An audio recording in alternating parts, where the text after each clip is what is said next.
Awesome. Okay, let's get started. Again, welcome. This is your NYCP and ACE December Talking Circle. Okay, why isn't my screen moving? Hold on one second. There we go. So before we get into it, I'll do the disclaimer. This presentation was produced under the U.S. Department of Education contract number GS00F115CA with Synergy Enterprises Incorporated. Excuse me. The views expressed herein do not necessarily represent the positions or policies of the U.S. Department of Education. No official endorsement by the U.S. Department of Education of any product, commodity, service, or enterprise mentioned herein is intended or should be inferred. All righty, we got a bunch more people coming in. Great. What, a couple more people. Awesome. To start us off, I'd like to welcome the program officer for both NYCP and ACE. Hi, Donna. Donna Bussell. Hi everybody. And I will give an introduction to Misty. Misty, are you here? Let's see. Thought I saw her. Yep, I see her. There you are. Yeah, hello. So Misty is our new program officer here at OIE, and she will eventually take over NYCP. I have other roles and duties coming up, but I will still help and be around for anything with NYCP because I can't let you guys go that easy. But I'm going to let Misty give a brief introduction before we get started, Olani. Yeah, perfect. Ace, I'm sorry, Ace, you still got me. Thank you, Donna. Yes, I'm Misty Farber, and so I will be taking over for Donna, and of course she's going to be right beside me as well, helping. And so I'm just learning everything about all the grantees and applications. So I'm excited to join, and I'm happy to be here. Awesome. Great to see you, Misty. Thank you, Milani. We got to get your Photoshop so we can make sure we include you in our slides. Oh, yes. I'll be reaching out to you. Okay. Awesome. And so also joining me today is with the TA team is Casey Morgan. And the reason why we're both together is because we get to work on both NYCP and ACE, work with those grantees. And so we're sort of tag teaming this talking circle. Hey, Casey. Hello, good to see everyone, and excited, looking forward to discussing some great topics today. So good to see you all. So here's our agenda for today. We're going to be going over, obviously you can see talking circle is a little bit different than previous years. And then we're going to get right into discussion. And then at the end, we're going to wrap up with a few reminders. So that's what's up for today. So let me start with going over a little bit of tweaks that we're making regarding the technical assistance. And these tweaks are based on both input we've heard from you folks, from the grantees, as well as input from your program officers. And so you can see this pyramid here. On the bottom of the pyramid is what we call sort of universal TA. That's TA that's provided to everyone. And so under there, you see like it's for all grantees, it's talking circles, office hours, really sort of broad topics and content. And as you can tell with NYCP, with this talking circle, is we've combined a like program. So NYCP and ACE are combined in this talking circle. And that was really because, again, from both you folks as well as your program officers, we heard the desire as well as, really like support around having more conversations between grantees. And so we thought this would be a great way to do that. The other thing is in previous years, some of our talking circles were really sort of like heavy us talking, not too much of you folks talking. So we really want to flip that a bit and make talking circles really about you folks talking with each other and learning from each other and sharing with each other. And then when we get to more of like some grant management reminders or information, we're going to utilize and reformat the office hours to provide more of that information. Now, office hours will still have the ability to ask questions of your program officers as well as the TA team, but we may break off into different grant programs so that you can get more directed questions regarding grant management topics in particular.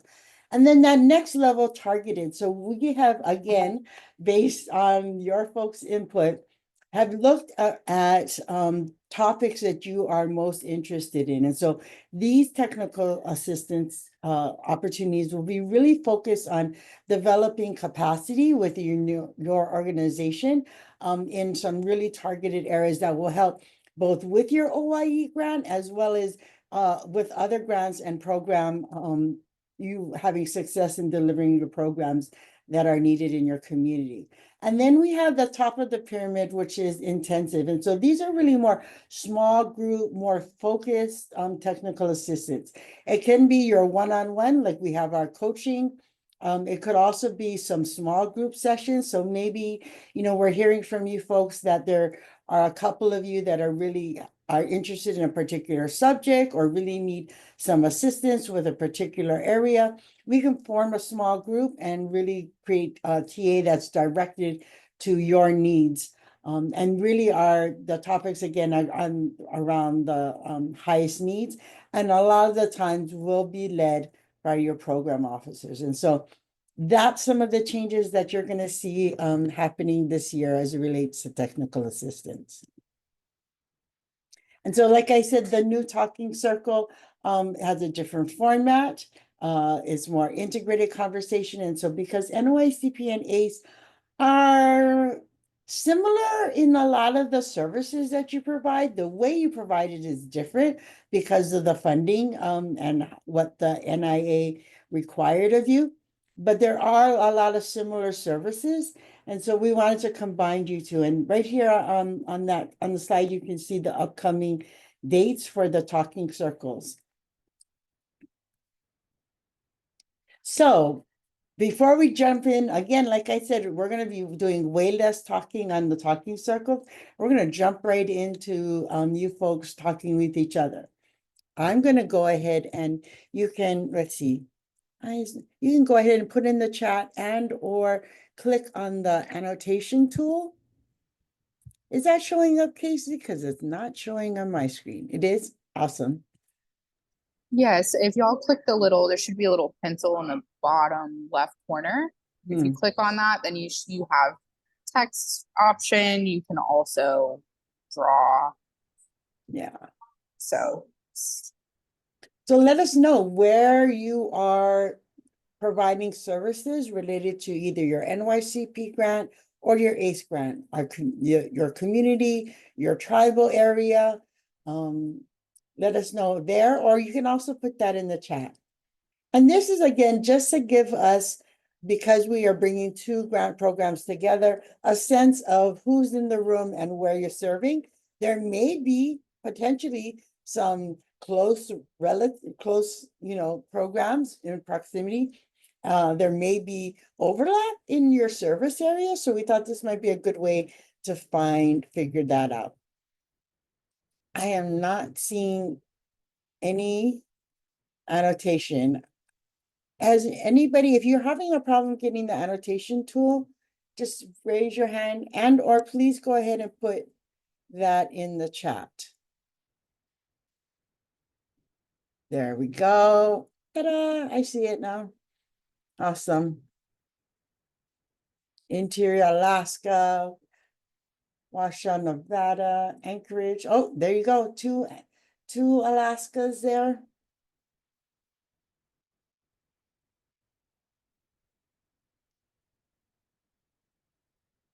Supporting 11 LEAs and 11 tribes in San Diego County. Wow.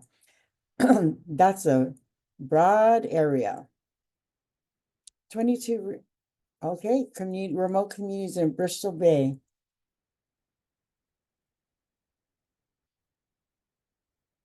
Las Vegas.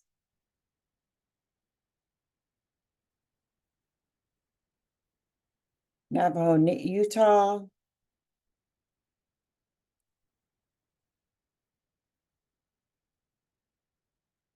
Awesome. Ute tribe. Great.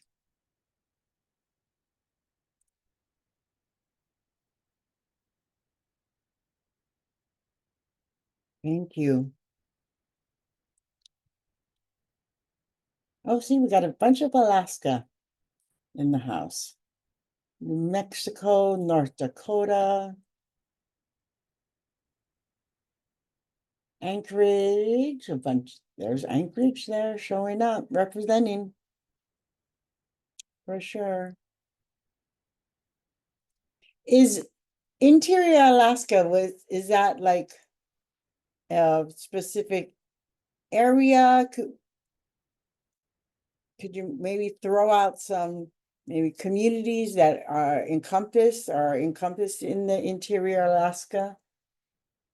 Unless that's Bristol Bay.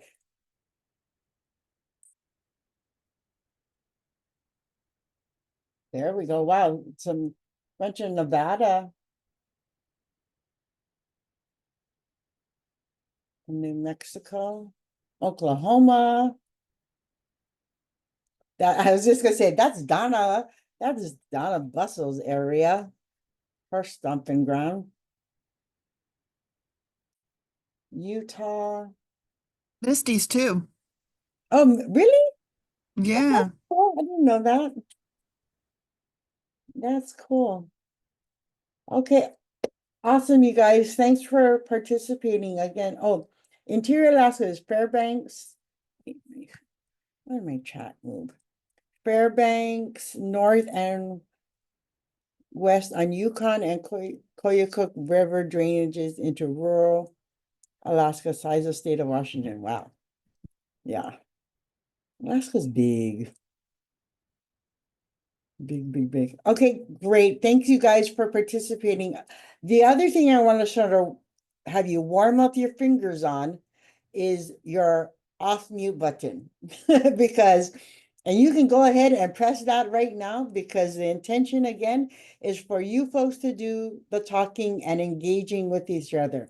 We're gonna have a bunch of questions and discussion prompts to go through. And so I really want to encourage you to like click off of mute and be ready to talk.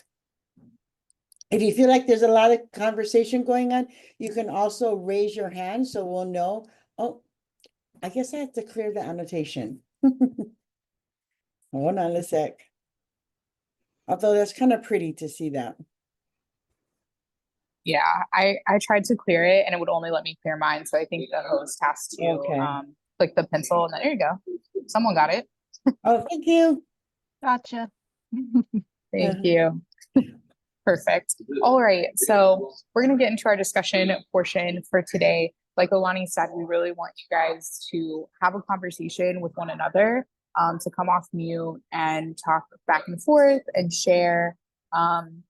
If, you know, like she said, if you feel like there's a lot of talking, feel free to raise your hand, and I'll try to call on you and steward the discussion in that way. So we're going to start off with some celebrations. The grant proposals indicated a need for the funding and used either data and assessment or evaluative research.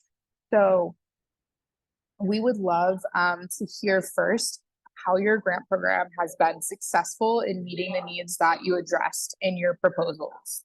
And anyone can start off that conversation from either grant program.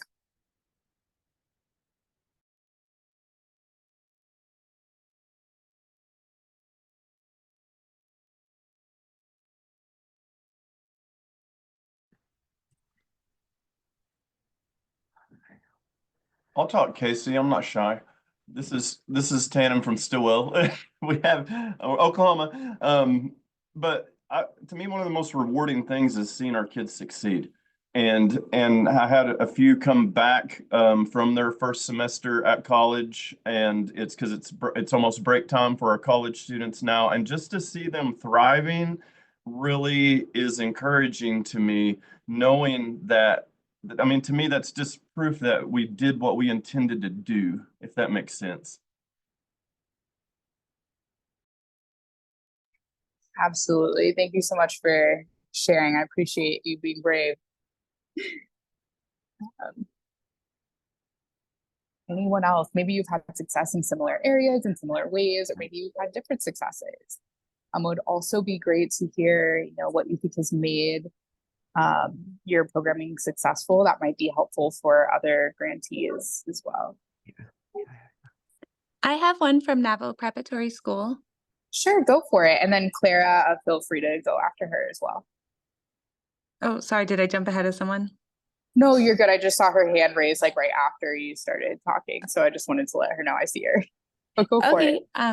So one of the big opportunities that we wanted to put in place through our ACE grant was the middle years program, which is an international baccalaureate program for students in grades 9 and 10.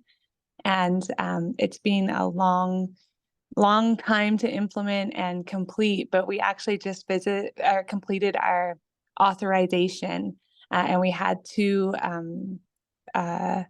personnel who came from schools from all over the country to come and review our program and see how we were doing.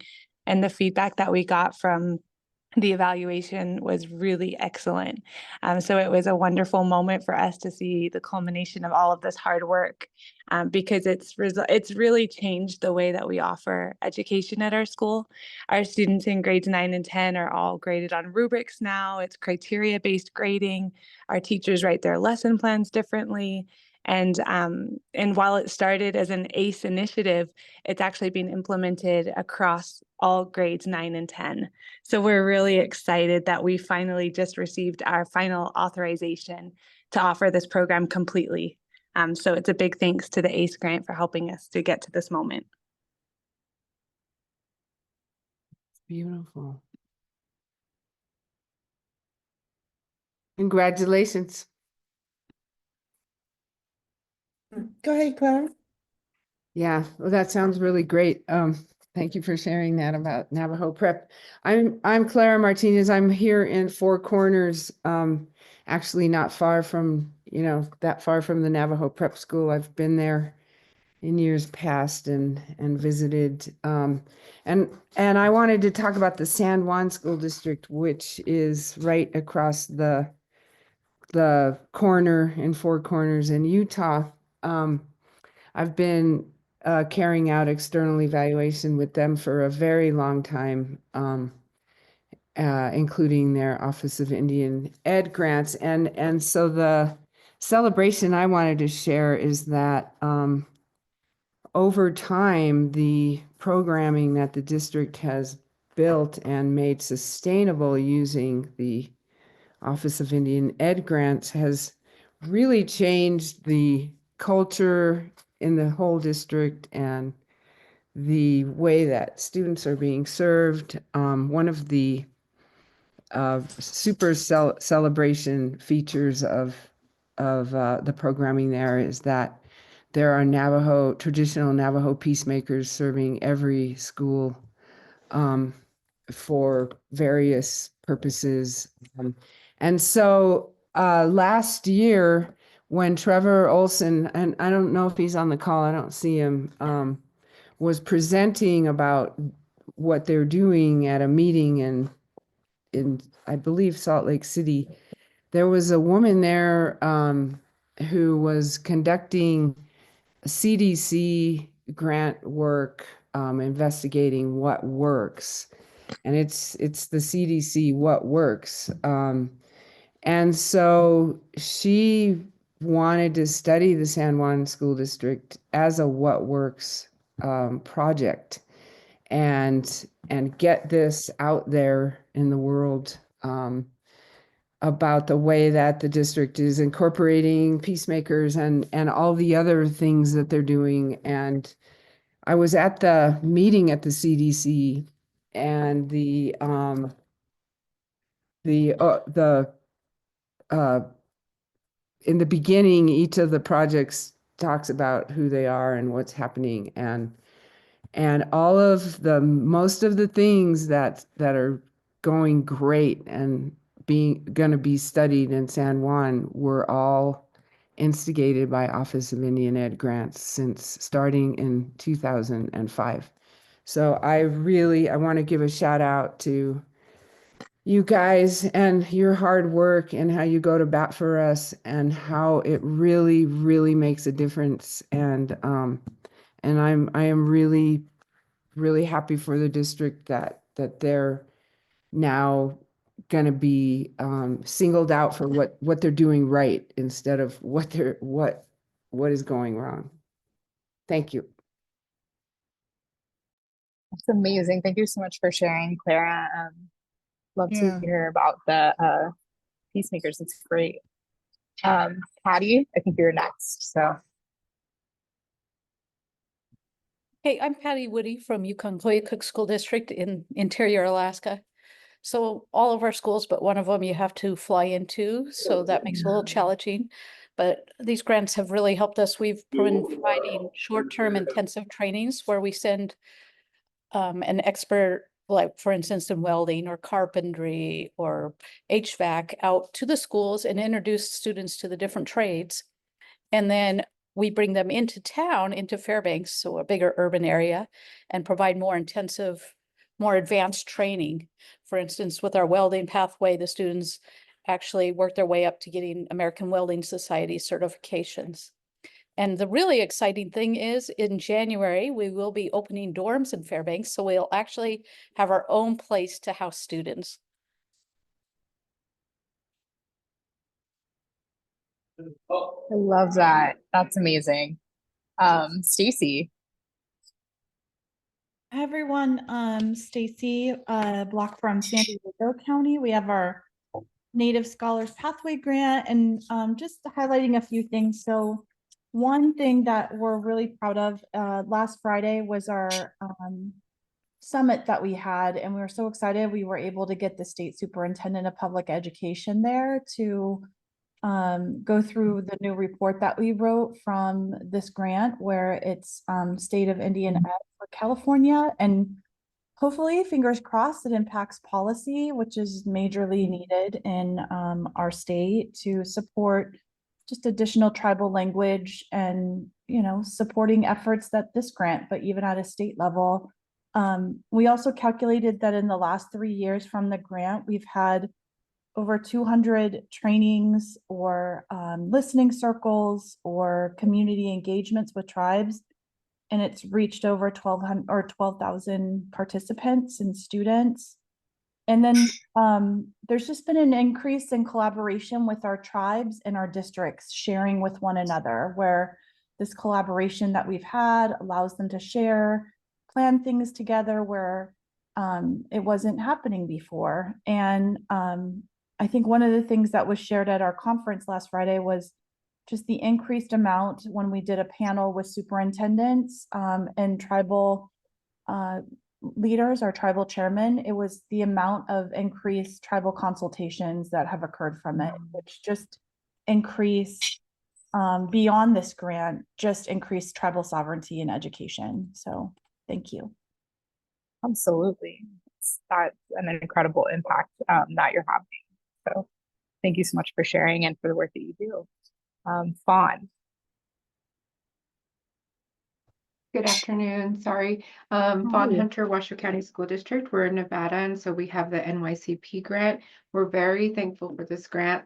Some of our success after COVID, we did drop in our graduation rates, other things. We've seen a lot of plummeting happening. And so I think with this grant, when we did receive it, we had mentors written into it. So all of our mentors are able to visit all of our students that are in our program. So we're close to 100%. Some of those that we do miss are the students that enroll in our district for about 10 days and our mentor doesn't get to interact, and then they disenroll and move into another district. So that's where the numbers differentiate, but we're pretty close to that high rate of seeing every student, and they're being seen at least twice a month or more, depending on their needs within the school.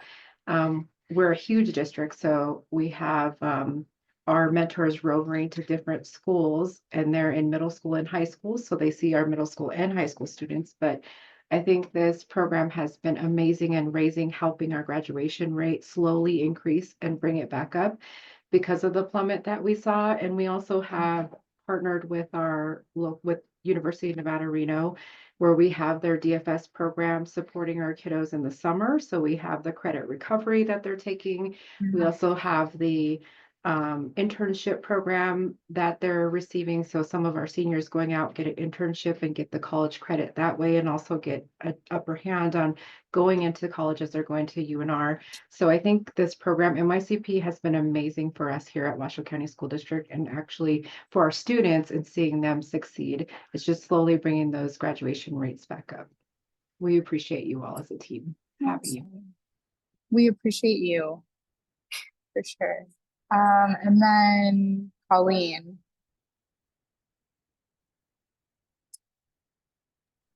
There, had to unmute. My name is Colleen Maldonado. I'm with Yukon Flats School District and part of the ACE grant. Comparatively, we're quite a small project and program, but the happiness I'm feeling right now is we took our lowest achieving group of students in the district and we created a pilot study for the district, but using these kids on interventions, because we've had interventions for a number of years, but it's been hard to recover from COVID to have the effectiveness for it. And so this is a really direct, documented, evidence-based, and weekly monitoring and check-in that the kids are really excited about. And it's increased attendance up to like the 94th percentile from the 70s where they were. So we're really jazzed about the kids coming in and looking forward to this. It's 4 days a week for them and in reading and math. And then we will take measures to see, is this the thing that will unlock? I mean, the kids are obviously intelligent and brilliant, but they were locked in small, tiny increments of growth instead of closing the gap of their performance to where they are. So we have, we'll have really good information to say, does this work? And now that we've controlled the other variables, is this going to help them? So it's exciting. Thank you. Yeah. Yeah, that evidence base is so important. And I love how you're creating your own evidence base through this, and that you're able to really look at a problem that I think is very, widespread for us, which is the attendance. And Mark, I see your hand.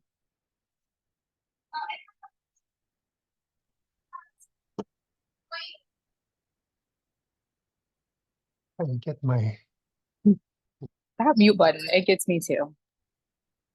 Can you hear me? Yes, sir. Okay. Well, I'm really excited to hear some of the opportunities that and the celebrations that my colleagues have shared already. So mine are not too much different from that. But I think one of the things that we realized over this course of the ACE program that we've been having here at Chukachmut was two of the primary needs that our clientele raised was that we needed to do something with the language and the culture, because students were losing their connection to who they are. And so I think one of the things that we've done over the last 3 years was engage the young people to more positive contacts with the elders, doing presentations, sharing stories, traveling with them. So that was really, really good for us. The other thing is that I think we've also had the practice, increase the practice of providing an opportunity for distance learning to students, because a lot of times you can't travel as easily as you can from one place to another to participate in celebrations or activities. So we've risen to the challenge of trying to provide distance delivered services. So we do that through Zoom opportunities. We offer language classes to one school, whole total school, on about 3 or 4 times a week, providing language opportunities, and which was not so, because they didn't have a teacher there, so it was done by another person to increase their language opportunities there. But the other part, it allowed us to be able to connect students who were having trouble in their schools with a professional organization called for providing tutoring services to them. And so that's been very successful. We're really pleased to look at the data that we're receiving in terms of some of the accomplishments that their students have been making. And then, of course, we have travel. And I think travel from rural to urban centers like Anchorage, Fairbanks, or some places like where it opens the door, because our students are really kind of hesitant to leave the four corners of the village because that's what their comfort level is. And so when they have the opportunity post high school, they just don't take it. So I think we've succeeded now, I think, in exposing some of our high school students to what opportunities and experiences are out beyond the village. So bringing them to Anchorage and having them stay in hotels, visit the museums, visit schools, visit the colleges, and do all kinds of things that will expose them to what life is out like beyond the village, so that when they graduate, they might be able to have an idea that this is something I can do. And we've had 2 language summits that we've engaged a group of students with elder speakers, and had some training opportunities from keynote addresses that promoted the learning of the language as early as possible. And the kids are really hyped about that. We'll have one in February here coming up, and we've already got a full house of students that are wanting to come and becoming that. So we're really happy about the opportunities it's given us to be able to meet students' needs from where they are. Thank you.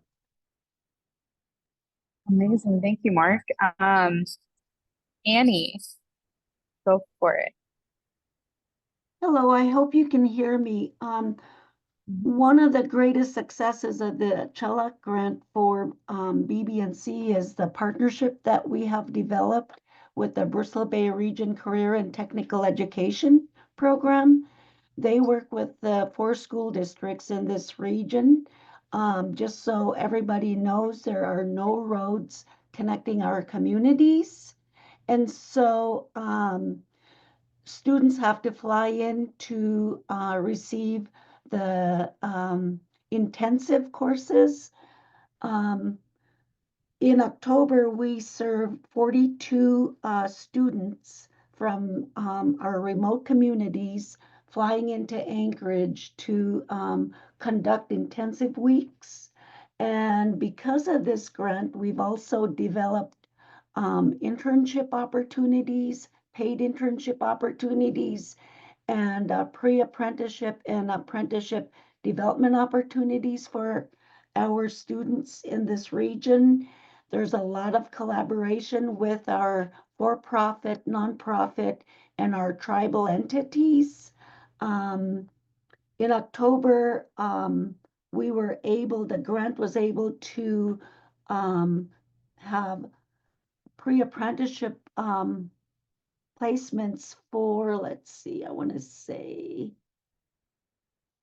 six or 7 students. They earned credit.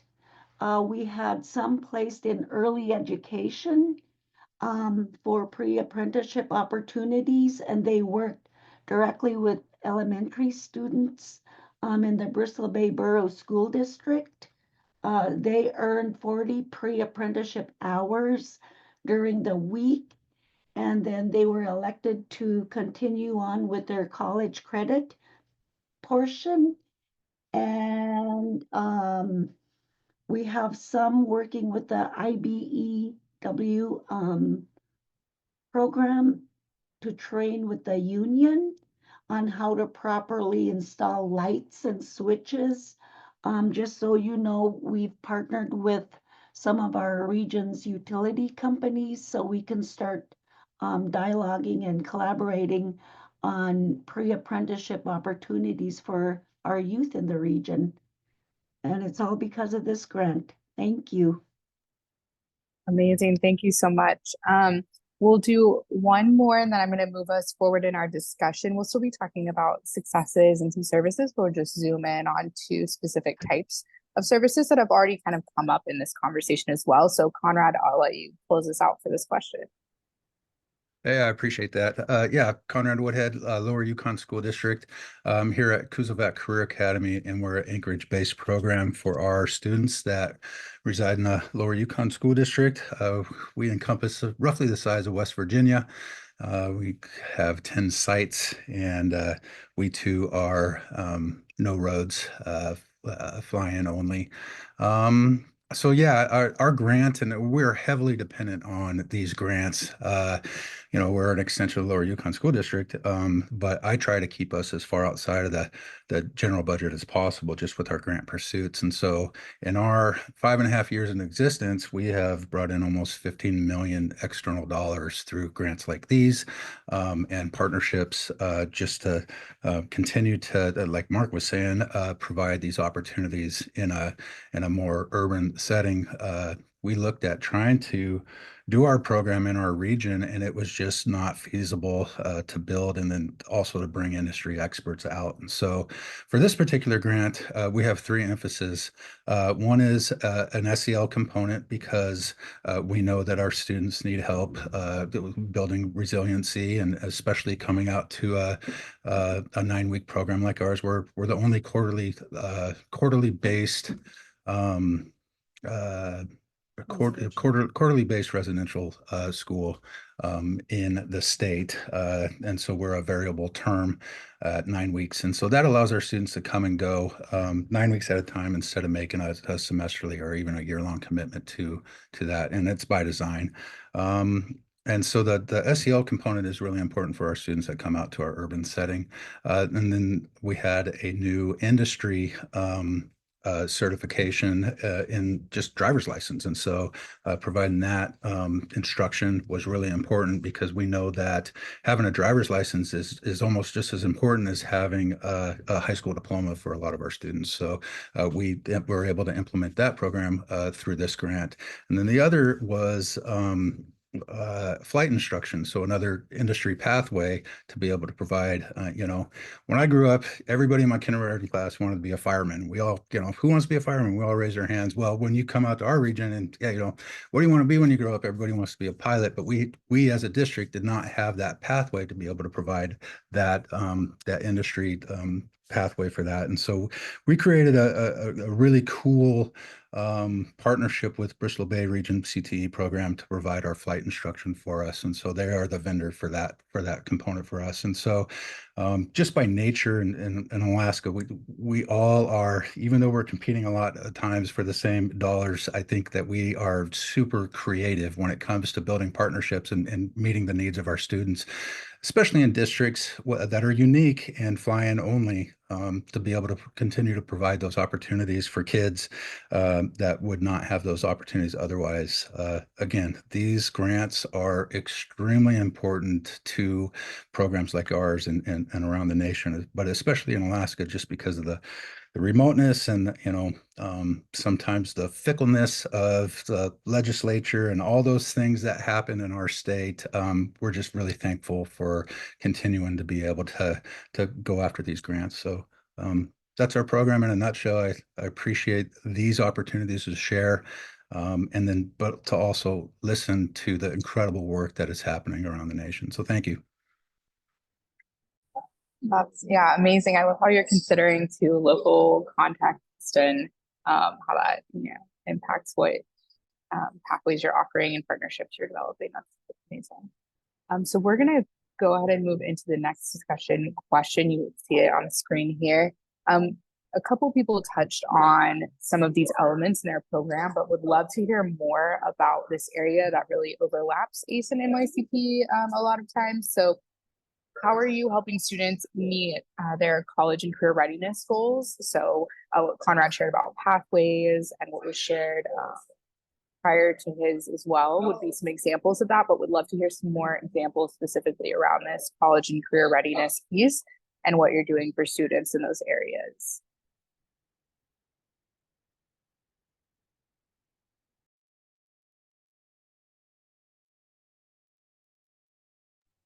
Go ahead, Conrad. I'll go again just real quick. Go for it. Uh, No worries. I think the first step in helping kids meet their college and career readiness goals is helping them create those goals. And so for our students, just the exposing students to what is out there for them, you know, that's the first step for us is we blitz our kids with, you know, options, post-secondary options, and hopefully something sticks. And then as soon as it sticks, then we go to work on creating, you know, what the plan is going to be for that student. But I think for us, exposing those students just so they can even create what their goal and decipher what their goal is going to be is a huge first step for us in our program. So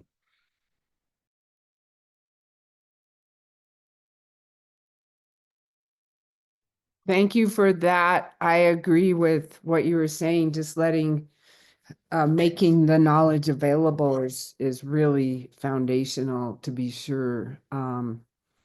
So one of the things that the San Juan School District has been doing is providing more concurrent enrollment opportunities, which is pretty powerful, and we're seeing that once a student finds out they can handle it, you know,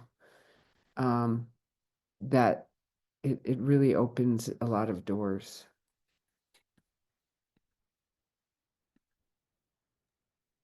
Absolutely. I saw some mention of concurrent enrollment and expenses related to that in the chat as well. And then Fawn, go ahead. So I think I kind of mentioned some of it already in the mentorship, but Conrad hit it on the button. Like we have to do that goal setting. So it's not only the small goal setting, like what am I going to complete? How many assignments am I going to turn in? It's also what are my long-term goals to get there? So we have two separate goal setting sheets, but on that sheet, one side is just like your small set of goals to get through the semester or through that week. The second side is really what are my long-term goals? Am I going to CTE or am I going to college? What do those goals look like to me? And those could constantly change from our middle school all the way to our senior. So in ninth grade, we may have them, and then 2 years later, that goal may change. That's why I said we're constantly going through that goal sheet every time we do our mentoring and meeting, because between those mentoring and meetings, we're also offering like the college and career fairs, we're taking them to those, or we're going to the college visits. So that can change. They may be a CTE and then decide, well, no, I think I want to go to college first and then do something different. So those goal settings are very important. That's one thing we do with our mentoring program. And then also the collaborating with UNR, making those connections that we have through Deans for Future Scholars. Again, it's the dual credit enrollment that we do during the summer. It's the internship. So all of those things help them become successful in college and getting prepared. The hard part is they, as we all know, we don't know what we want to do and they don't know what they want to do because they're young, but it's those taking those pre-courses, the jumpstart courses, which is the dual enrollment into college and high school, having the dual credit. They can take a few of those courses during the summer and realize, well, maybe that wasn't the avenue I want to go. So by the time they're actually going to college, they'll know a little bit better of where they want to be, or in that CTE, this is the field that I actually want to go into. I want to be a union worker and some type of, right? And so it's that goal setting that really helps them with that. And I think that's what's been successful with the NYCP and getting us set through our district is really that structure between the line of having the goal setting and then where they want to go. And then also the connection and collaboration between the university that's local to you or even community colleges. Those are good to have those connections because in the summer we also connect with our TMCC, which is our community college. So they get their credits through there, but they're attending courses at UNR. So they're becoming familiar with the college campus. So I think that helps them be more successful in the future too. Thanks. Definitely. And I think that's an important point on too about realizing what you don't want to do. I think sometimes, you know, realizing what you don't like, what you don't want to do is just as important as finding stuff that you're passionate about. So some of that trial and error and building in the reflection as well. So it's not just static goals. Beautiful points. I also saw Kelly said in the chat, we have to be able to bring in professionals to offer hands-on workshops and exposure to career fields. So I'd love to hear more about that area of like career experiences as well. So if anyone has any apprenticeship, internship, workshop type elements to their program, if you share a little bit about how you designed those elements, that would be amazing to hear.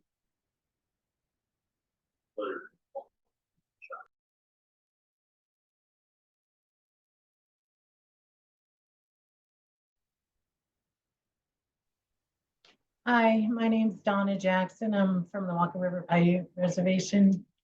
And as far as our students go, we have a summer youth program that happens pretty much every summer for kids to have jobs, and they either job shadowing our people that have careers here, or they just, we take them to the college tours and camps as well as part of their exposure to, you know, what's out there, what kind of paths they want, what's going to interest them.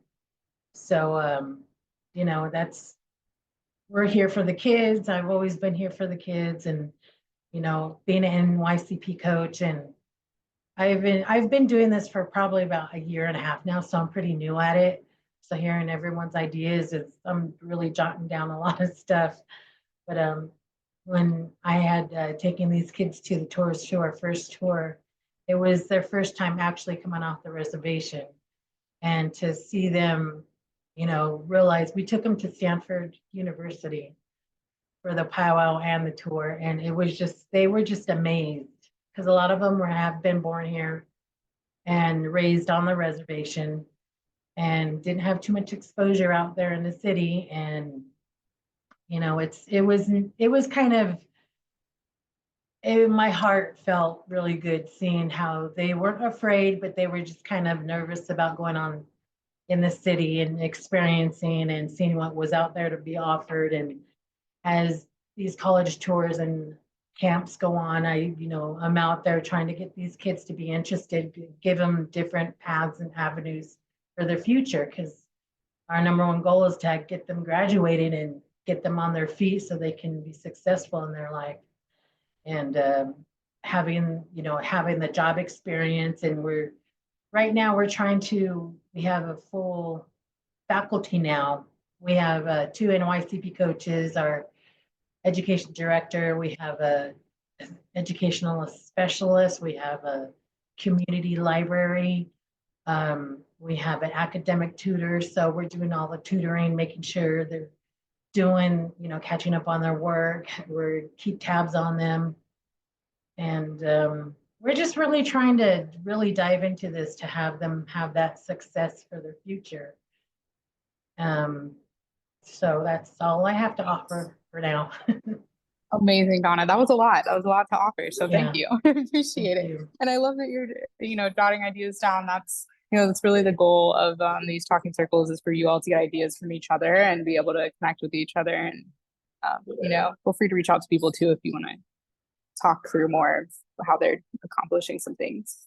Okay, so Stacy, and then Drew, and then Krista. A few things too that we've been doing are, we have A through G requirements for students to be able to apply for CSU and UC campuses. So we've been working with having students that are high schoolers, Native students, having now an advisory with superintendents in the district where they talk about how they would like more offerings of these A through G courses that are indigenized. So they're learning Native American Studies 101, and then getting the history, social science credit for that.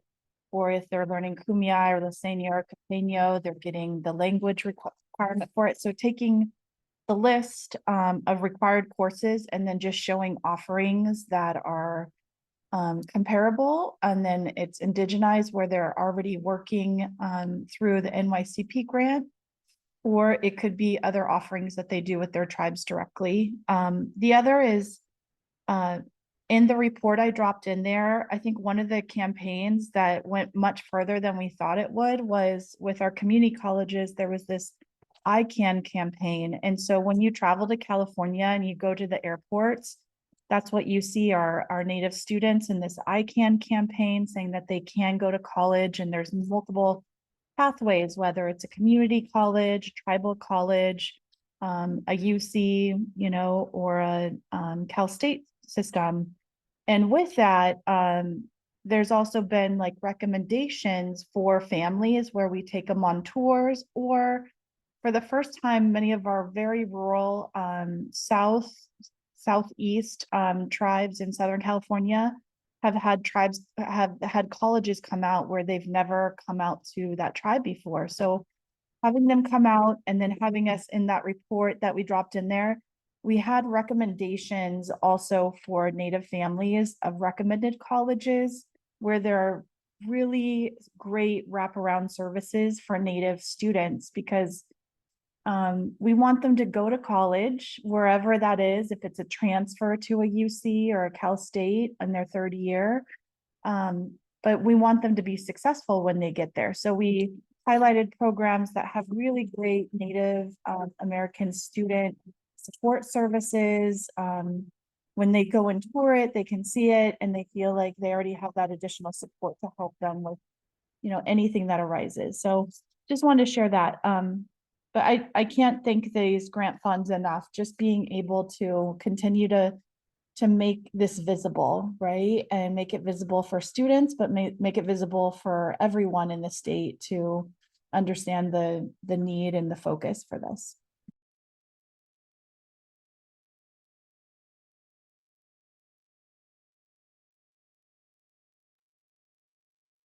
Okay, I guess it's my turn. So yeah, hey everybody.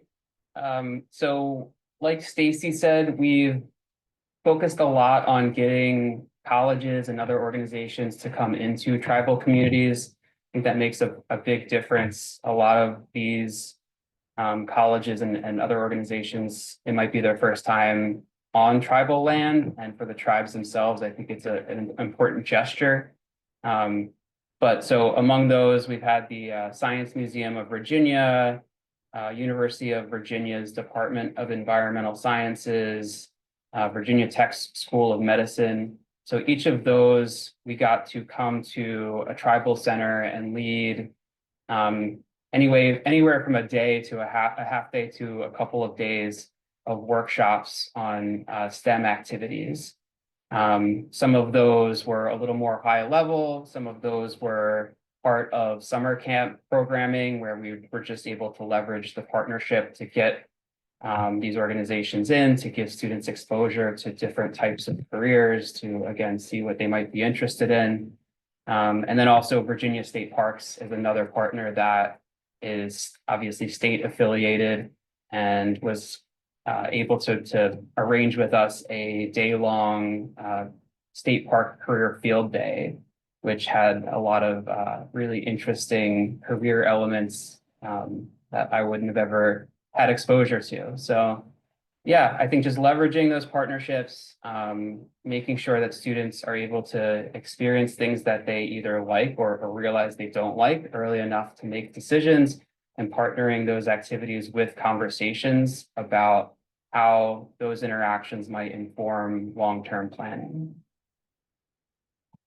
Amazing. Thank you for sharing, Drew. I love how you're using your partnerships with the colleges to do some of that hands-on learning and guide those conversations. It's great. Okay, so Krista and then Rita, and then after Rita speaks, I'm going to move us forward to our last discussion question. So Krista. Yeah, thank you so much.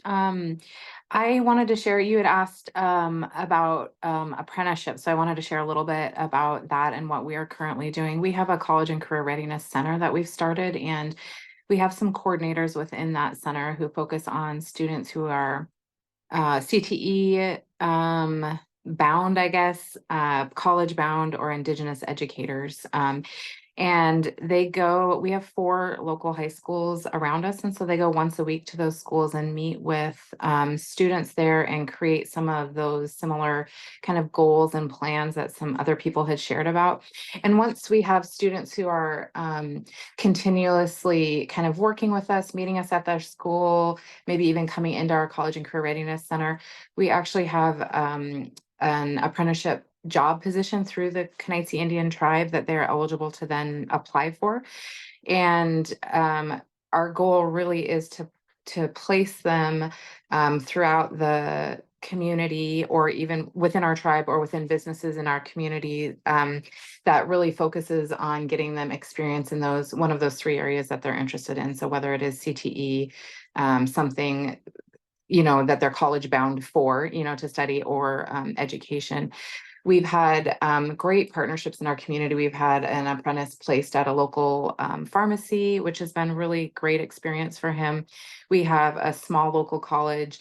Their IT person took on an apprentice here in the tribe in our youth programs, behavioral health. We have a couple different cosmetology places that have taken apprentices. And so those students do at a minimum 180-hour apprenticeship, really just to gain some skills, get an experience and a feel for what this area that they think they're interested in is like. And I know someone shared earlier, but I think it's just as valuable for them to go through those things and be like, oh no, this is not, what I thought it was, as it is for them to go and be like, yep, locked in. This is the area that I want to be in. So I just want to share a little bit about some of our apprenticeships that we have going. It's amazing. Thank you for sharing. I love how there's like such a range of opportunities and different industries they can really get a look at through those internships. All right, Rita, I'll let you close us out for this question, then we'll move on to our final discussion question. Thank you so much. We have great opportunity to work with many of our colleges and universities within the state. They've been excellent resources for us. And with that, part of our year-long process is having the universities come in and do scholarship nights. And they loved it so much when it was a group of them. Now they want to come and do their own scholarship night. And they did not understand the Native community well enough to even know, where do I go to get to an invitation to your area? So we began that, and that's spread now, not just in our region, our local region, but the 4 districts that I work with. They have now called and asked them to come to their district as well to work with their Native students. So that's been a really good opportunity for us. But we are doing college tours as well. And during those college tours, it's interesting that you can reach out to the universities, because I want more than just walk around campus and look at buildings kind of thing. I want the students to hear from any Native student, any professor, anybody that's in their world, kind of to hear from them about what that university has to offer for them as a Native student. What are the careers that are there, and how can I get to that? And if they're Native students, how did you get there? Because that really attaches that student to that person, number one, because these students can then see themselves just as they were as a high school student, and how they made that choice to participate there. So those things have not only with the workshops, with the financial aid and the admission piece, but the people that are in those programs, the students that are in that program that have graduated. Sometimes we've had an opportunity to have the graduates come back and share with the students what it was like for them and why they chose a particular career. With all of those things that we've been doing with the colleges, what has happened is now we are being offered some, not just some internships, but some additional scholarships for students to be able to go to the summer programs, which I thought was wonderful. And those are 2-year programs and 4-year programs at one of the universities. And so the career readiness goals that when we meet with those students, we send them on these camps in the summer.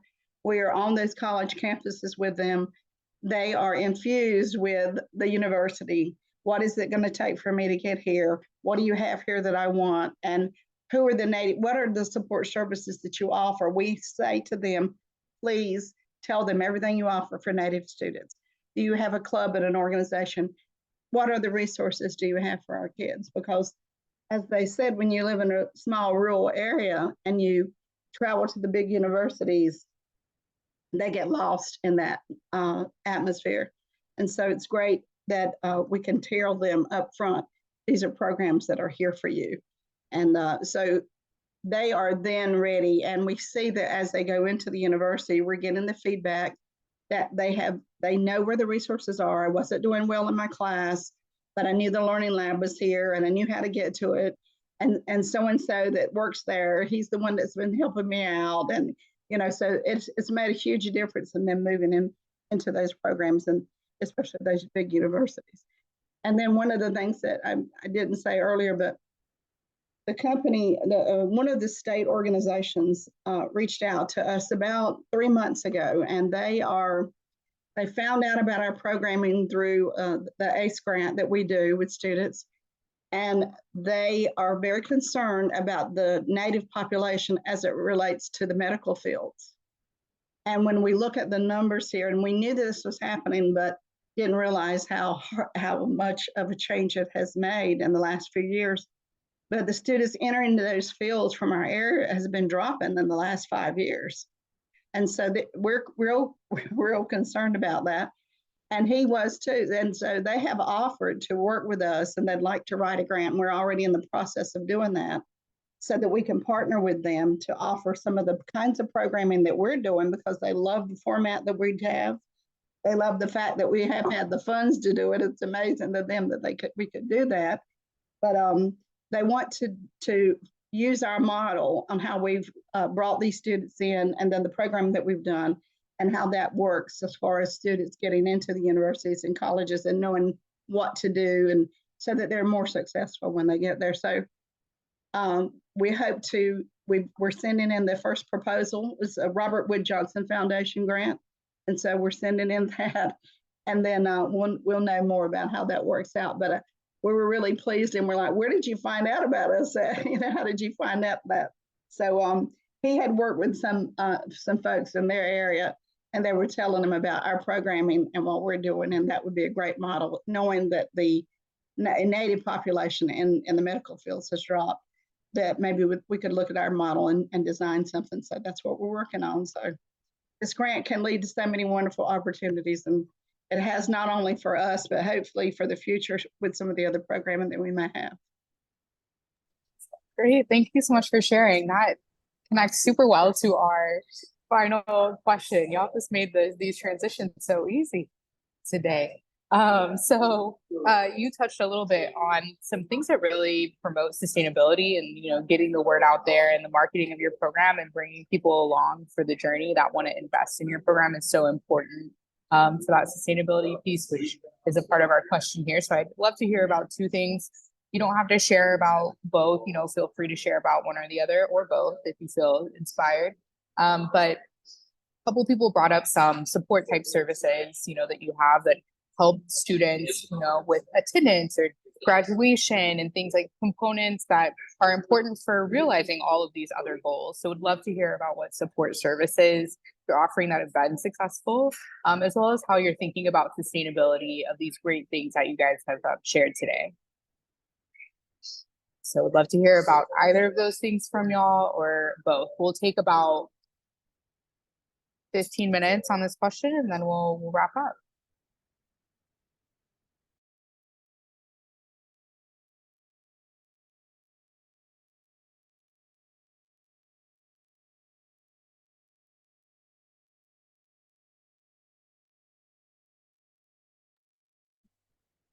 One of the things that we have been focused on was finding ways to continue the opportunities when the grant ends, because ours is coming up here at the end of this next year, or fiscal year. And so we're looking at one of the things that we've had I think a very successful avenue on engaging collaborative partners from within the region. And that would be, I think, for example, if we're going to look at, we've done some activities with the Kenai Fjords National Park Service, or with the corporations, the native corporations or the tribal corporations and other state and local programs that might be interested in what we were doing. So here at Chickasha, we also have like the forestry program. And so we're doing a UAV training at the request of students who wanted to learn how to do that. And so they have a drone program that they use there. And so we're collaborating with them to provide the opportunities. So when our grant ends, if somebody wants to, they will now have the opportunity to work with students in that area if it's a career choice that they would like to foster developing for students in forestry program. So I think collaborating partnerships is a good way to go.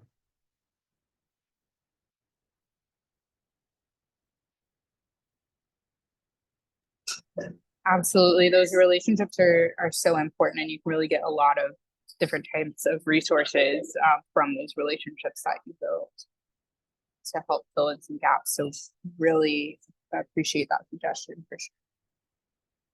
Anyone else? Any support services that have been particularly impactful that you haven't shared about yet, or any sustainability tips that you have?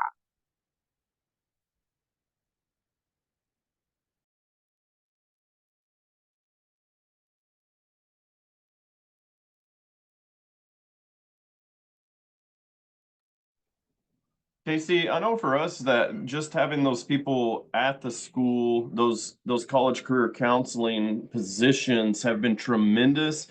And now just after talking with some of the local colleges, they're also beginning to realize the importance of it, and they are beginning to have either mentorship programs started or for either from the community or through other grants on the collegiate level. And I just think those kinds of things are really going to help our kids feel comfortable and confident there. So I was excited to see that. Yes, I love that. I love, thinking about sustainability in that way too, is how things are expanding and how like other people and other institutions are building off of what you've built. It's amazing. All right, maybe a couple more people. This is Annie Fritzy. One of the things that BB&C is working on to sustain the internship program is we have developed a youth internship opportunity for high school students to be placed in internship opportunities with our partners in the region. Awesome. Thank you, Annie.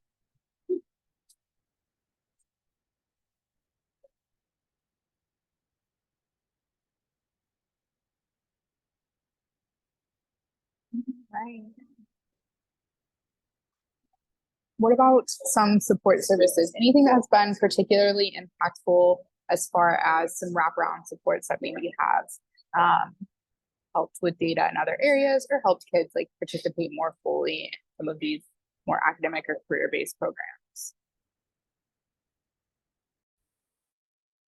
I have one that I can share that's probably a little bit unconventional in terms of a support service. Yes, please. Sure. This is Dara Tabram over at Navajo Prep again. And of course, we're located in the Four Corners area, and we serve students from all 110 chapters of the Navajo Nation. As a residential school, our students come from all over the nation, the Navajo Nation, but also from urban centers like Phoenix, Albuquerque. Our buses are going out 1,500 miles a week. And we're a highly rigorous academic environment with the IB program that I mentioned earlier. And one way that we're providing additional services to our students is through like a Classroom Without Walls initiative. So really ensuring that our students have access to cultural teachings, and then also in outside of the classroom environment. So we have Snow Day where our students go and learn how to ski on the mountain. We have Mountain Day where our students and alumni take the school up the mountain and share cultural teachings.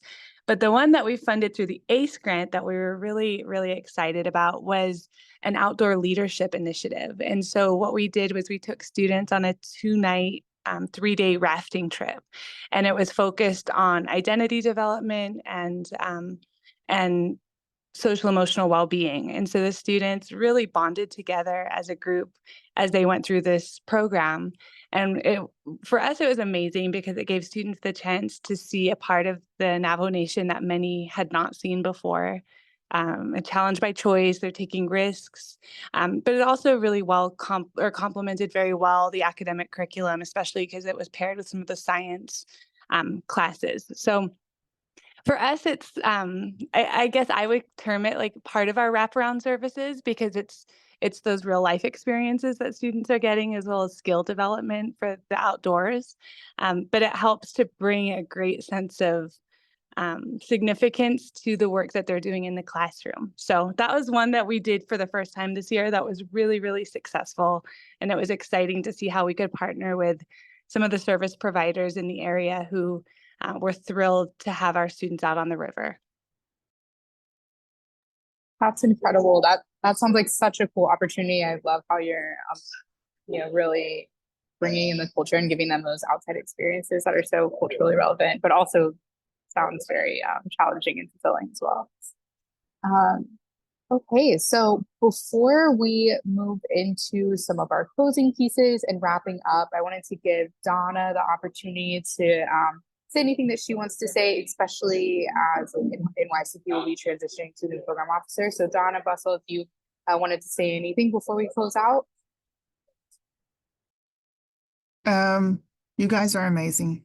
I mean, everything that you have done you guys are my first grant from start to finish. I was a NYCP travel services director, and a teacher in relation, and just, I know how difficult it is making these grants, getting these grants off the ground and ensuring that you're doing everything you're supposed to be doing to follow the grant. But as Donna indicated earlier, it's all about the kids. It's all about these kids, and you guys are making more pathways than I could have ever imagined.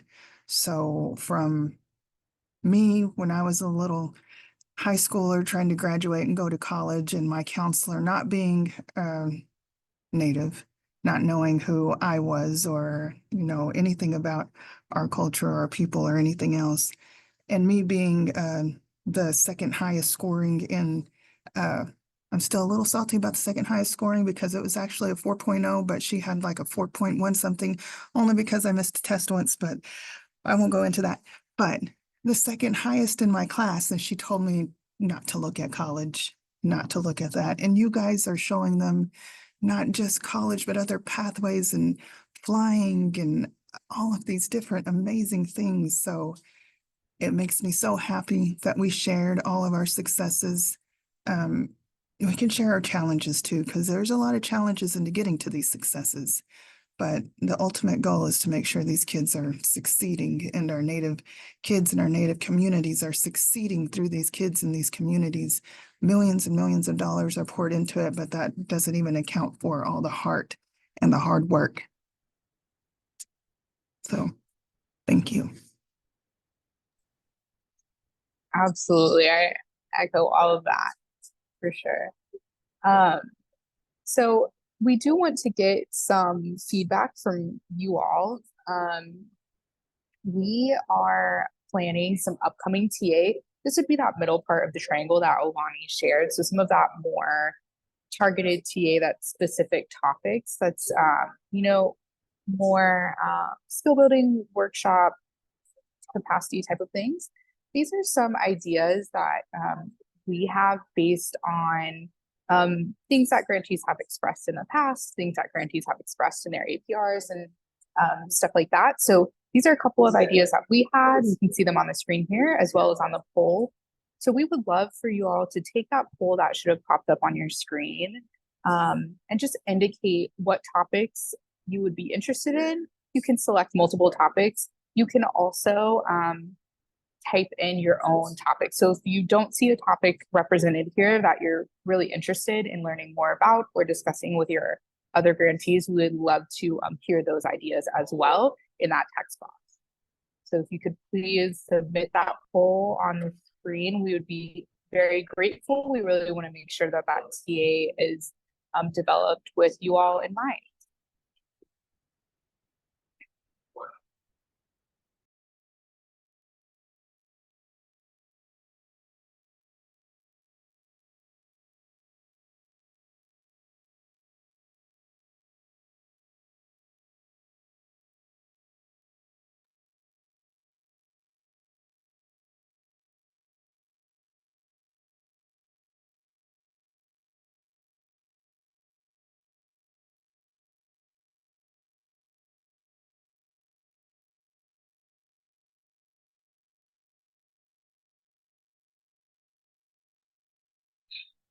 We'll give everyone another minute or so to finish up that poll. We really want to make sure that we capture that data from you all today. And as you guys are taking that poll, are there any questions that we can answer for you, or that maybe your fellow grantees can answer for you?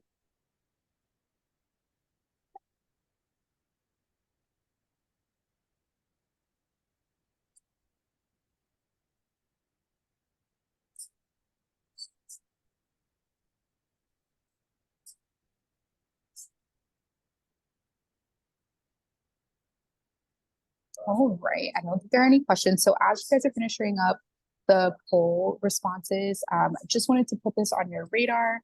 We do have our annual project directors meeting.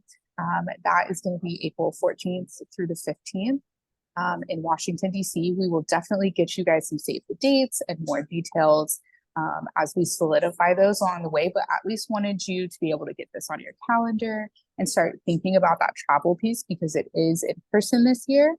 Every project director needs to come, and then you do have a +1 as well. So be thinking about what staff makes the most sense for you to bring along with you. Olani or Donna, anything I missed on PD meeting? Okay, great. Just make sure I captured everything we wanted to say. Donna? Yeah. And no, we have some amazing federal partners to come and talk to you all, and our TA team is going to be there, and we got a really nice secure place where it's just tentative at the moment, but as soon as we know more, all of the information will come out to you guys. Awesome. Thank you, Donna. Will you say That was those some great dates things again, planned. Casey? I'm sorry. Yes, ma'am. Rita, those dates are going to be April 14th through the 15th. Thank you. Yes, and I can put those in the chat as well in case anyone else needs that again.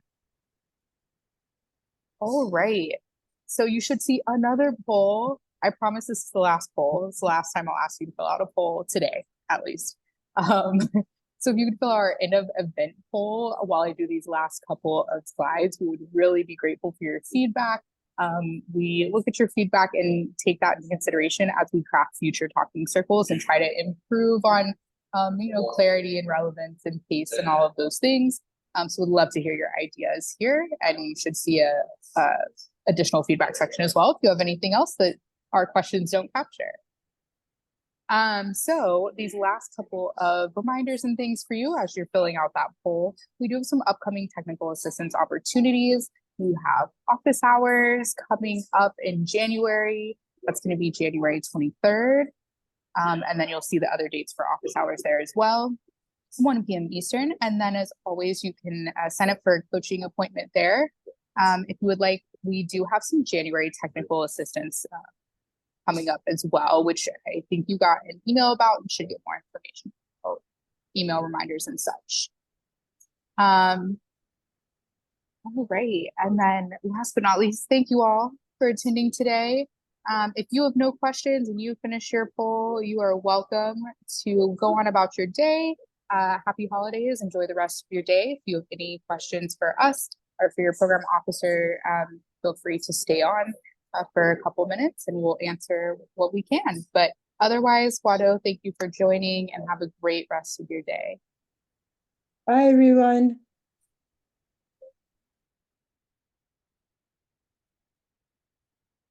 Merry Christmas and Happy New Year to all of you. Merry Christmas. Thank you, Rita.